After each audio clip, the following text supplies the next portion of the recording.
Romanos 12, versículos 1 e 2. Vamos ler a palavra bendita do Senhor.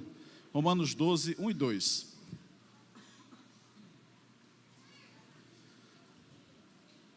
Quero compartilhar com vocês um pouquinho do que nós compartilhamos em Alto Parnaíba. Nós tivemos o Congresso da Juventude, e aí nós compartilhamos com eles um tema Fé em Movimento. Eu quero aproveitar um pouco da mensagem que nós pregamos lá, compartilhar com vocês esse texto, que é um texto muito importante para nós, um texto muito conhecido, a maioria sabe de cor e salteado, Romanos 1 e 2. O texto diz assim: portanto, irmãos, pelas misericórdias de Deus, peço que ofereçam seu corpo como sacrifício vivo, santo e agradável a Deus. Este é o culto racional de vocês. E não vivam conforme os padrões deste mundo, mas deixem que Deus os transforme pela renovação da mente, para que possam experimentar qual é a boa, agradável e perfeita vontade de Deus. Toda a igreja, por favor, leia comigo os versículos 1 e 2. Toda a igreja. 1, 2, 3 e... portanto...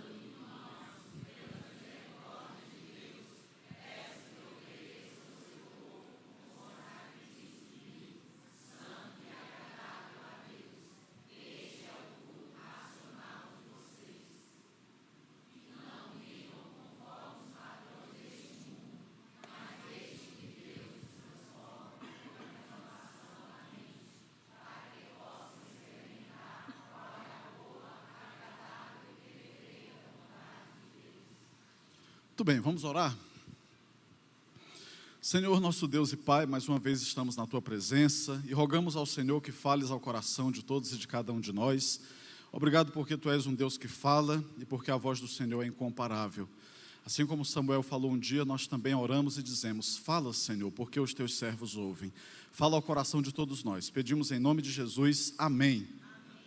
Fé em movimento. Quando nós pensamos numa fé em movimento, naturalmente, nós precisamos pensar em adoração. É uma palavra muito badalada, é uma palavra muito usada, principalmente em ambientes religiosos, em ambientes cristãos.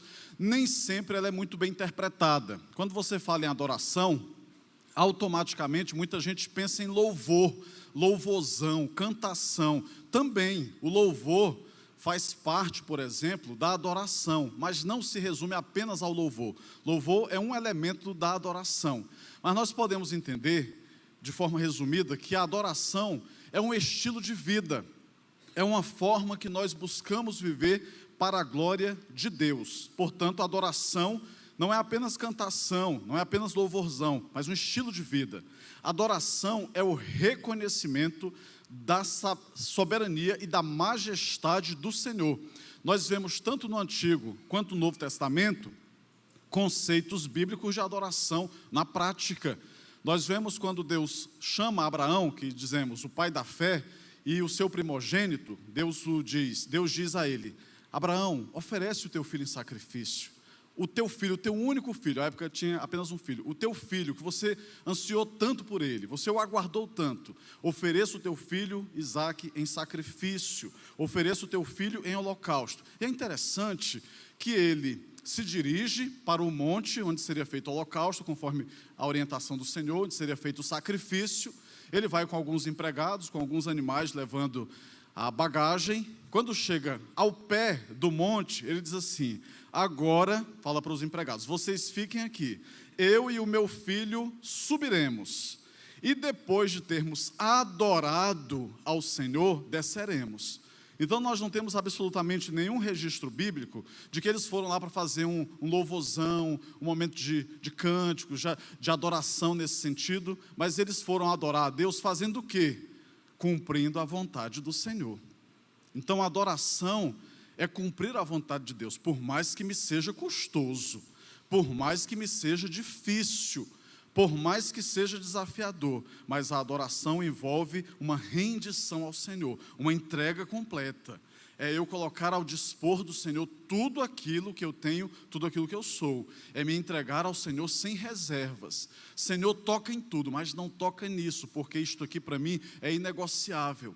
Se há algo em minha vida que pode ser descrito dessa forma, então eu não sou um adorador qualificado, porque eu não sou um adorador completo, que está entregando-se ao Senhor sem reservas, entregando-se ao Senhor por inteiro. Um excelente teólogo chamado John Piper, ele diz que missões, olha que interessante, missão não é o objetivo final da igreja. Veja, imagine isso para nós que somos batistas, que se você cortar a veia de um crente batista, em vez de sangue vai sair missões. Mas olha que interessante, ele fala, a finalidade da igreja não é fazer missões, a finalidade da igreja é adorar o Senhor. Nós fazemos missões exatamente porque o Senhor não está sendo adorado. Incrível, fantástico, é isso mesmo. Então por que nós fazemos missões? Para que todos o adorem, para que todos proclamem que somente Ele é Senhor. Por isso nós fazemos missões, para que os altares de adoração a Deus sejam restituídos, sejam refeitos, sejam reconstruídos, para que a adoração ao Senhor, ao único Deus, volte ao coração de todos aqueles que foram criados para adorar e glorificar o Senhor. Quando a boa teologia pergunta, por que o homem foi criado? Qual o propósito da existência do homem? Por que o homem foi criado? Nós temos batido muito nessa tecla. O homem não foi criado apenas para um deleite nessa terra. O homem não foi criado apenas para o seu usufruto pessoal da sua família, conquistar coisas para o deleite e o usufruto da sua família. O homem foi criado para a glória de Deus, para o adorar.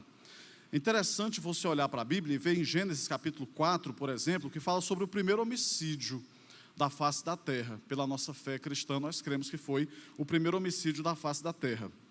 Um crime, uma tragédia familiar. Caim matou Abel, dentro de casa, uma tragédia familiar. E é muito interessante a perspectiva de um pastor teólogo avançado e dos mais prestigiados, como pastor Luiz Saião. É uma prata da casa que nós temos, fantástico, pastor Luiz Saião, ouça o que você puder. Hebraísta de primeira linha, mas um homem profundo e simples, consegue fazer o que poucos conseguem, é profundo e simples ao mesmo tempo. E ele diz algo interessante, ele fala que o primeiro homicídio da face da terra aconteceu em um culto feito de qualquer maneira, adoradores desqualificados. Quando a adoração ao Senhor está desqualificada, nós podemos chegar a extremos perigosos.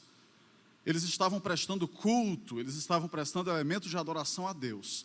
Um ofereceu os cereais da terra, outro ofereceu dos animais. A Bíblia diz, literalmente, que Deus a uma oferta aceitou e a oferta de Caim Deus rejeitou. Deus não é obrigado a receber tudo o que colocamos diante do seu altar. Se formos adoradores desqualificados e as nossas mãos estiverem sujas, encardidas de pecado, o louvor dos nossos lábios, Deus não é obrigado a aceitar. Quantas vezes as pessoas diziam isso?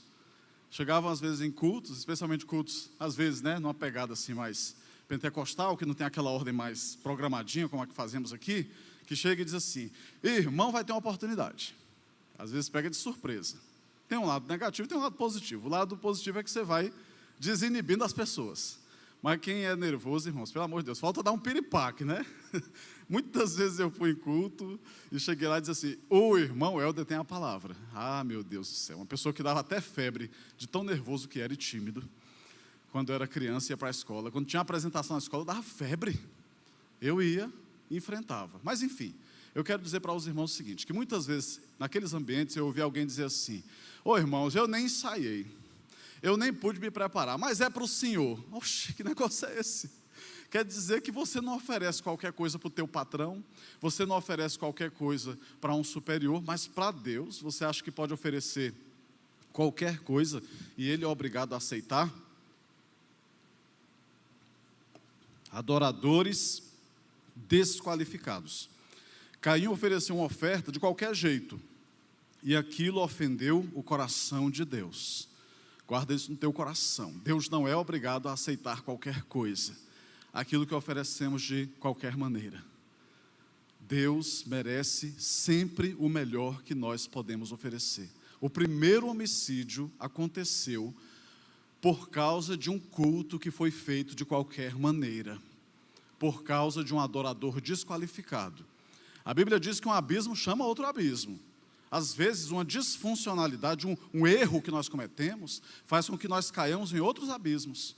Por causa de um passo mal dado, aí você começa a ver o teu coração ser um reservatório de amargura, de inveja, de ressentimento, de raiva, de ciúme, de malquerência. Por quê? Porque nos colocamos como adoradores desqualificados. Eu contei já essa experiência, no retiro eu contei no congresso dos jovens, não sei se já contei aqui, que eu tinha ouvido o pastor Valmir Andrade, da maior igreja batista do Tocantins, que é a segunda igreja batista de Palmas, e ele falou a trajetória dele para ser pastor daquela igreja. Ele era missionário da Junta de Missões Mundiais, estava fazendo promoção missionária, falando sobre a obra missionária em igrejas, foi escalado para ir ao Tocantins e coincidiu de chegar na Cibapa. A igreja estava em sucessão pastoral, ele não foi como candidato à sucessão e nem a igreja o convidou como candidato à sucessão, mas um simples missionário fazendo promoção.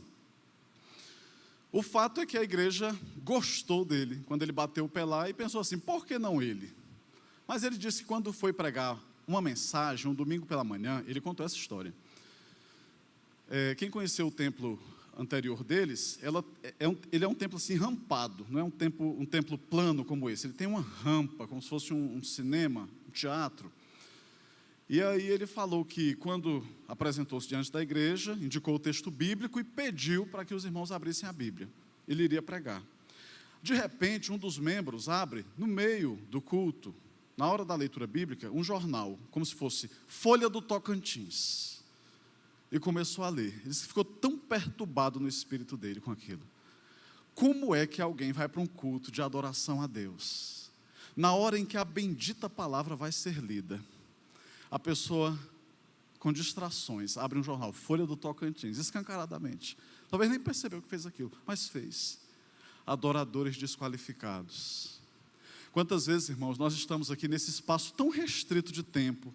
Se a gente olhar quantas centenas de horas tem numa semana, às vezes a gente vem para cá e fica um domingo à noite, 1h30. E muitas vezes nós não conseguimos nos concentrar.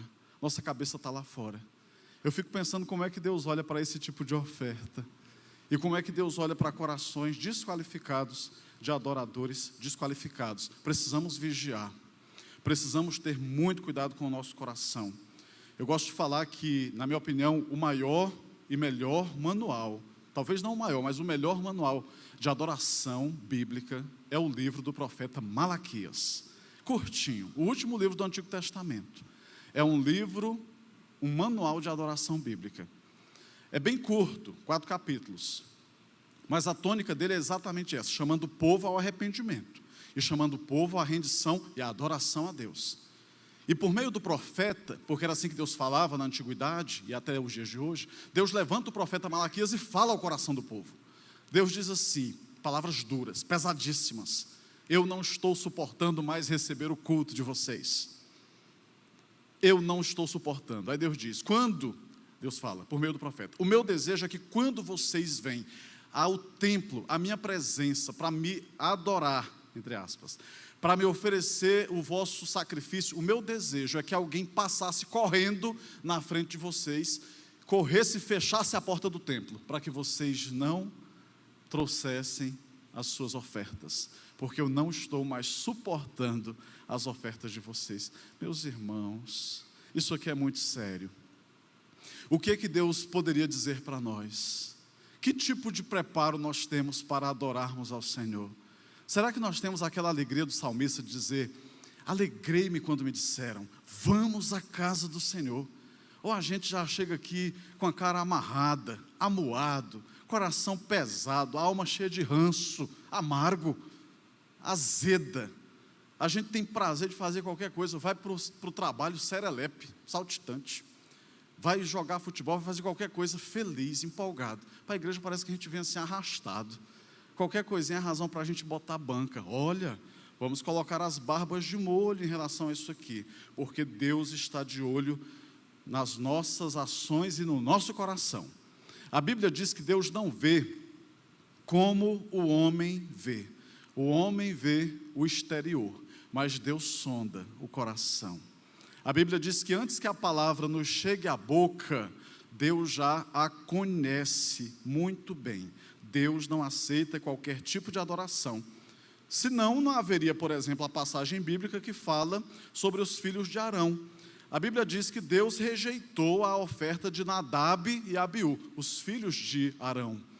Eles acharam que o culto estava muito monótono, paradigmático, e disseram assim, vamos dar uma alternada aqui nesse negócio. Acenderam incensos indevidos. Aquele período restrito da história era algo muito rigoroso, muito protocolar. Botaram os carros na frente dos bois, acenderam incenso. Aquilo soou muito mal ao Senhor. A Bíblia diz que eles morreram instantaneamente, porque acenderam fogo estranho no altar do Senhor. Irmãos, quando nós olhamos para esse texto de Romanos capítulo 12, esse texto é um texto muito conhecido, a maioria aqui provavelmente o conhece de cós salteado. É o texto que fala, não se amoldem ao padrão desse mundo, mas deixem que Deus os transforme pela renovação da vossa mente. Portanto, irmãos, rogo, na versão revista e atualizada, ele não diz como a que nós lemos aqui, peço. Ele diz, rogo, quer dizer, é um pedido mais incisivo, é algo mais contundente, mais forte. É como se eu estivesse te pedindo pelo amor de Deus. O apóstolo Paulo está escrevendo, dirigido pelo Espírito Santo. Rogo-vos, irmãos, eu peço pelo amor de Deus. O que é que Paulo está rogando? O que é que Paulo está pedindo pelo amor de Deus? Ofereçam seus corpos em sacrifício vivo a Deus. Ele tem um jogo de palavras aqui fantástico. Não é um uso qualquer das palavras. Ele não pegou ao léu. Ele tem um sentido para usar essas palavras. Ele está fazendo com que os seus ouvintes e leitores se conectem àquilo que fazia parte da sua memória, da sua coleção de pensamentos, do seu arcabouço de fé. Que eles se lembrem, por exemplo, como era o sacrifício no Antigo Testamento. No Antigo Testamento, de tempos em tempos, eles iam para o templo e eles ofereciam sacrifícios a Deus. Eles pegavam animais para serem imolados. Os animais seriam sacrificados, seriam degolados no ambiente do templo. Imagine, uma cena pesada. Imagine se até os dias de hoje o Senhor tivesse recomendado, faça aqui o sacrifício de animais. Aí colocaríamos aqui uma bandeja, uma bacia, aí traria o cabritinho, né, irmão Alcântara? Traria lá o carneiro, a ovelhinha, sem defeito nenhum, bem cevado, e aí nós íamos como elemento do culto degolar aquele animal, na frente de todo mundo dizendo, nossa, coisa mais linda do mundo de se ver, de jeito nenhum, aquele sangue escorrendo, sendo aparado, sendo colhido, depois aquele sacrifício sendo colocado ali no meio da lenha para ser incinerado, para ser queimado. E às vezes se derramava vinho, era a propiciação, né? a libação, melhor dizendo, a oferta de libação. Derramava um vinho e aquilo aromatizava o ambiente. Aquilo não era uma ação qualquer, mas é o que nós chamamos na teologia de prefiguração. Aquilo simbolizava o que aconteceria com Cristo Jesus, o Cordeiro de Deus, seria imolado, seria sacrificado na cruz do Calvário em nosso lugar, em nosso favor. E aqueles elementos, então, fariam com que o povo tivesse dimensão da grandeza e da necessidade do perdão e da graça e misericórdia do Senhor que todos nós merecemos. Mas veja, o animal que seria apresentado em sacrifício diante do Senhor, ele chegava vivo, ele era imolado, ele era sacrificado e ele ficava morto. Ele morria no altar e ele ficava morto no altar. Paulo está fazendo uma conexão mental dos seus ouvintes com esse texto para dizer assim, antes o sacrifício era morto, mas agora o sacrifício é vivo, e o sacrifício vivo são vocês. Porque antes o sacrifício vinha à beira do altar, ele morria na beira do altar e lá ficava morto. Agora o sacrifício vem, ele morre diante de Deus, mas a diferença é que agora ele sai vivo, que somos nós. Isso é incrível. Nós chegamos diante do Senhor e aos pés da cruz nós morremos para o mundo. Aos pés de Jesus nós morremos para o pecado. Amém, igreja? Amém. Nós morremos para uma vida de pecado. Mas a diferença é que a morte em Cristo Jesus nos dá vida. Louvado seja Deus. Agora nós estamos sendo oferecidos em sacrifício diante do Senhor. Mas a grande diferença é que agora o sacrifício não é mais sacrifício morto que fica morto. É sacrifício que morreu aos pés da cruz, mas é ressuscitado. Ele ressurge com Cristo Jesus. O sacrifício morria e ficava no altar. Agora o sacrifício morre diante do altar e ele sai correndo do altar. E ele vai para a vida. Ele vai para o dia a dia. Ele vai para a segunda-feira, terça, quarta, quinta, sexta, uma semana pesada, jornada de trabalho. Mas o Senhor te leva como sacrifício vivo. Aonde você for, o que você fizer, você vai fazer para a glória de Deus. Porque você é sacrifício vivo. Porque agora na tua vida, você não é mais um depósito de pecado, um depósito de demônios, do que não presta. Você agora é o templo do Espírito Santo de Deus.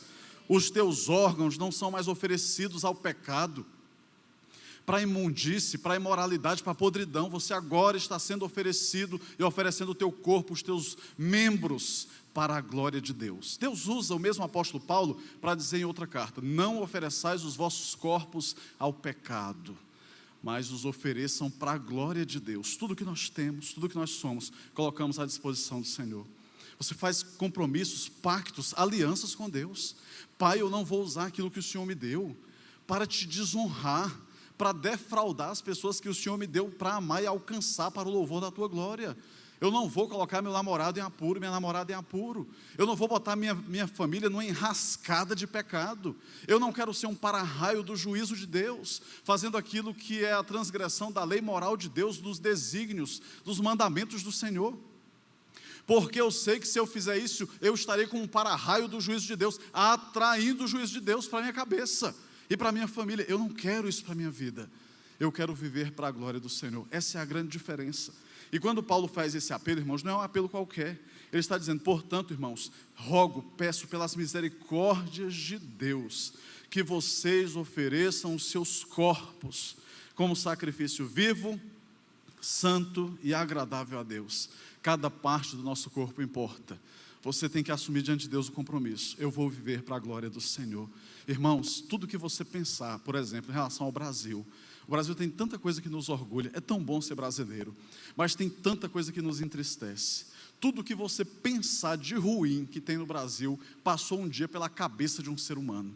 Quando você pensa em um crime que foi feito, um crime banal, ou um crime altamente sofisticado, tudo passou pelo coração, pela cabeça humana, pela engenhosidade humana. O quanto que a pessoa usa, por exemplo, a capacidade que Deus lhe deu, a intelectualidade, a inteligência, a expertise, ela usa aquilo para o mal. Se ela lesse um texto como esse, fosse convertida, ela imediatamente, sem precisar ninguém falar nada, diria assim: eu não posso fazer isso, porque isso aqui é uma violência contra a minha fé, aqui é uma transgressão, é um atropelo da vontade de meu Deus, do meu Senhor. Eu não posso, eu não vou fazer. Eu poder até posso, mas eu não farei, porque eu não fui criado para isso. Eu fui criado para a glória de Deus. Eu fui criado para a honra e para a glória do Senhor Jesus Cristo. Você tem o seu namoro e você tem todas as tentações possíveis e imagináveis para avançar o sinal, para ir além, para defraudar teu namorado, tua namorada. E ninguém pode te conter, você sabe disso. Mas você, no seu coração, vai dizer: eu não posso defraudar esta menina, porque o pai dela é muito valente e durão. E não é só o pai humano biológico, é o próprio Deus. Mas muito mais do que isso, eu não posso fazer isso, porque eu não posso defraudar o coração dessa menina. Eu não posso colocá-la em pecado. Eu não posso colocá-la em apuros espirituais. Eu não posso fazer isso com esse rapaz, porque este rapaz, ele é um homem de Deus, um servo do Senhor, um príncipe do Senhor. Mas eu posso jogar esse rapaz num pântano de pecado. Ele pode ficar tão frustrado, arrasado, destruído, que pode acontecer com ele o que aconteceu com Davi. Davi, quando cai em pecado, ele vê um rolo compressor passando por cima dele, um trator de esteira o destroçando, e ele vê que está entrando para o fundo do buraco. E ele escreve um salmo e diz assim: Senhor, devolve a mim a alegria da salvação. Porque é exatamente o que acontece com quem se entrega para o pecado, com quem tem um corpo que foi criado para a glória de Deus, e tudo que nós temos foi criado para a glória de Deus. Quando nós olhamos para o nosso corpo e vemos que ele tem hormônio, que ele tem libido, que ele tem impulsos, não é defeito de fabricação, foi criado exatamente por Deus, mas para ser usado do jeito certo. O problema é que nós usamos do jeito errado. E hoje, na profissão de fé, falamos sobre isso. Perguntamos o que é pecado. E alguém respondeu, é você errar o propósito do Senhor. Exato. Pecar é errar o alvo. Você foi criado com um propósito, com uma intenção. Você desvirtua aquele propósito e aquela intenção. Você erra o alvo. Então você que teve um corpo que foi criado para a glória de Deus, você agora está ofendendo a santidade de Deus. Você agora está insultando a santidade de Deus. A Bíblia diz, irmãos, que Deus é tão puro, Abacuque, tão puro, mas tão puro de olhos, que Ele não pode ouvir nada relacionado ao pecado. E é tão puro, mas tão puro de olhos, e tão puro de ouvidos, que não pode ouvir nada relacionado ao pecado. Em Isaías, a Bíblia diz que os olhos do Senhor não estão fechados para que não possam ver, e os seus ouvidos não estão bloqueados para que não possam ouvir, mas os nossos pecados fazem separação entre nós e o nosso Deus, e os pecados que cometemos escondem o rosto de Deus de nós, para que Ele não nos ouça. Acho que foi Spurgeon que falou o seguinte: a pior coisa que pode acontecer com um homem, mulher naturalmente também está falando, a pior coisa que pode acontecer com um homem é pecar, e ainda assim ser feliz. É um sinal claro de que Deus o abandonou. Isso é muito pesado, mas é real. A pior coisa que pode acontecer com um homem é pecar, e ainda assim se sentir feliz. É um sinal de que Deus o abandonou. Quer dizer, os olhos do Senhor se afastaram de você, porque você escolheu o caminho do pecado. Irmão, sofrimento não nos afasta de Deus. Você pode enfrentar a pior luta, a mais severa tribulação. Aquilo não arranha 1 milímetro da tua intimidade com Deus, mas pecado quebra a aliança com Deus. Pecado afasta-nos de Deus, nos deixa como foragidos. Quando Caim pecou, e a Bíblia diz que o próprio Deus o chama a retranca, e Deus coloca um sinal sobre ele, a marca, ninguém sabe exatamente o que é aquilo, a gente especula, não sabemos com exatidão. Aí ele fala para Deus, isso aqui é muito pesado para mim, como é que eu vou levar esse fardo? É o que a gente tem que pensar antes de cometer o pecado. Cometemos o pecado, precisamos aprender a lidar com as consequências. A semeadura é opcional, a colheita é obrigatória. Gálatas 6,7 diz, não se enganem, de Deus não se zomba. Tudo que o homem semear, isso também ceifará. Quem semeia na carne, da carne vai colher corrupção. Corrupção, o sentido bíblico no grego dessa palavra é podridão. Quem semeia na carne, da carne vai colher podridão. Mas quem semeia no Espírito, do Espírito vai colher a vida eterna. Você, diante de Deus, precisa assumir um compromisso. Pai, eu quero ser um adorador qualificado. Eu quero viver para a honra e para a glória do Senhor. Sabe qual é a boa notícia? É que a porta da graça, do perdão e da misericórdia do Senhor estão abertos para nós. A Bíblia diz que quem confessa seu pecado e o abandona, alcançará a misericórdia do Senhor. Amém, igreja?